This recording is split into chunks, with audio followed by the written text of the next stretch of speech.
Welcome back to my YouTube channel. Make sure to like and subscribe to the channel for more interesting stories like these. Now, let's get into today's story video. Wife cheated after 13 years together.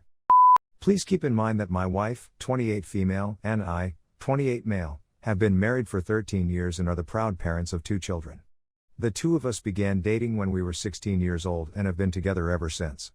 We got married 3 years ago this month. Because we were in the kind of relationship that everyone wanted to be in, it was expected of us to get married while we were still reasonably young. Between a year and a half and 2 years ago, things began to change between us and in our relationship as a whole. Her distance increased, both emotionally and physically, as a result of some family troubles. She also began to become too possessive of her phone, and she began to get more intimate with a male colleague. What happened was that I snooped, yes, I realized this is a horrible thing, on her phone because I had a sneaky suspicion that something was wrong with her due to a number of things and discovered messages indicating her involvement with this particular guy. When I inquired about it with her in early September, she revealed that it had been going on for a year at that point. It was discovered that he and she were having an affair in our home, and that they were sleeping in the same bedroom that would someday house our future children. She sincerely apologized and pledged that it would never happen again, and I informed her that, in order for us to continue our relationship, she must not have any contact with the person with whom she had cheated on me. She accepted my request and promised to never do it again. She agreed to my requirements and promised that she would never do it again. Almost 2 months later, they are still in contact on a regular basis, with her claiming that it is unreasonable of me to ask her not to interact with someone she considers to be a close friend of hers. Honestly, I'm at a loss for what to do next at this point. In an effort to test whether I can keep going, I'm afraid that I won't be able to place my trust in her ever more than once. I believe that her decision to retain contact with him indicates that she values their relationship above her and my relationship. What I'm really struggling with is deciding between what my instincts are telling me and what my intellect is urging me to do. She also urged me not to inform any of our friends about what was going on, so I don't have anybody else to turn to for guidance at this point. We really apologize for the outburst, but this is the first time I've put it all down on writing, and I honestly don't know how to continue or live with the circumstances at this point. Edit: I wasn't expecting such a big reaction from the community. The majority of you found this beneficial, with the exception of a minority of you who seem to feel that harsh replies are acceptable when someone's whole life is falling around them. I know exactly what I need to do. All that remains is for me to remove the bandage and go to work. I'm going to call the lawyer with whom I had a brief conversation a few weeks ago tomorrow and see what he has to say about how to proceed with the situation. Update 1. Following my letter to you a little more than 1 month ago, I went over all of your suggestions and contacted an attorney, notified my parents and a few close friends, and informed my wife that I want a divorce. As she sobbed and begged, she promised to make things right and to refrain from contacting with the AP in the future. We spent the whole weekend with her, making promises and saying and doing all that was expected of us. Despite the fact that I didn't believe her totally, I was willing to give her one more chance to save what I felt we had. Things were okay. We had been coexisting for about a month, but she was paying more attention to me and was less engrossed in her phone's notifications. After that, 2 weekends ago, she handed me her phone to show me something, and as I carefully went up on her open apps, there she was, on Instagram, speaking with her Associated Press reporter.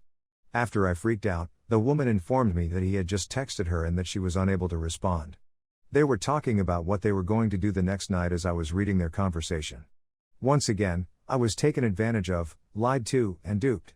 She said that she would ultimately ban him, but that she wanted to say goodbye since he was a pal in the meanwhile. I told her it was inexcusable and that she needed to stop all connection with him and block him immediately, which she agreed to do right away and pledged to do. I inquired of her 2 days later as to whether she had blocked him, and she said that she had not. The long and short of it is that I notified her right immediately that we were divorcing and that we could either go through mediation if she agreed with my wishes, or I could hire a lawyer and obtain what I wanted regardless of whether she agreed. She agreed to mediation. And we will begin the process as soon as possible. It took me a lot longer than it should have, but I've now gained enough self-respect to put a stop to this and go out and live the life of happiness that I so richly deserve. She continues to attempt to make me feel guilty about it all, blaming me to some extent and telling me what a terrible situation I am putting her in, but I remind her that it was her choices, not mine, that brought about this, and that she must deal with the consequences of her actions, which she does not. I've been notifying more of my friends about what happened, in addition to alerting the rest of my family about what happened.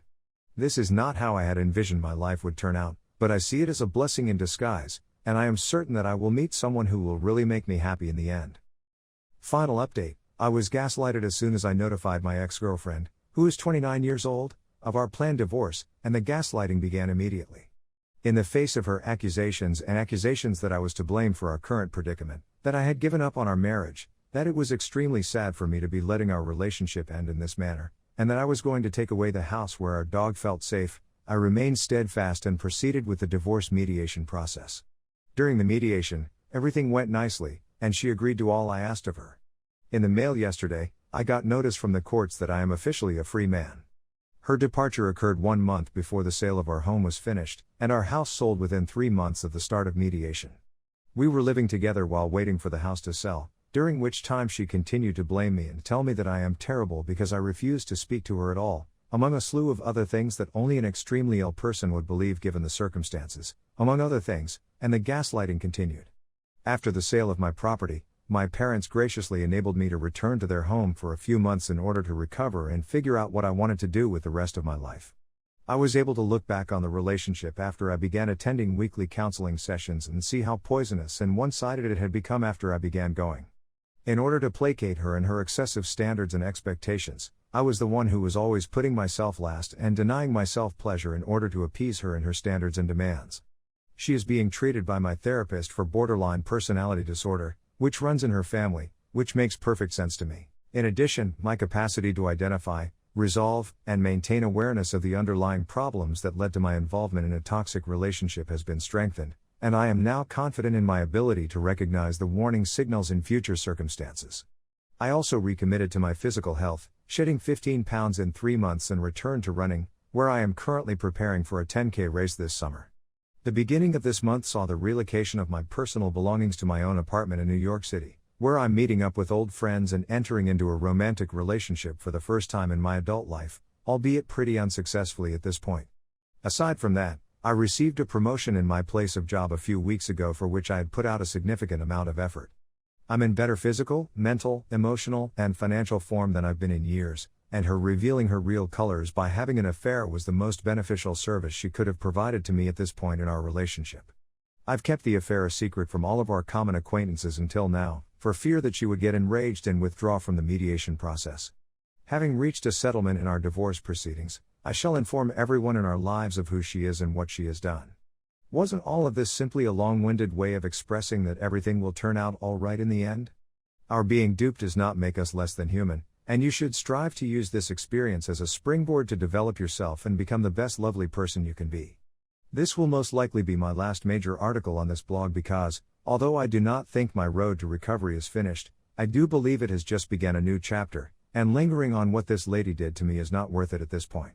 I'd want to express my gratitude to you once again for all of your aid, both in terms of kind words and the difficult truth that I had to face.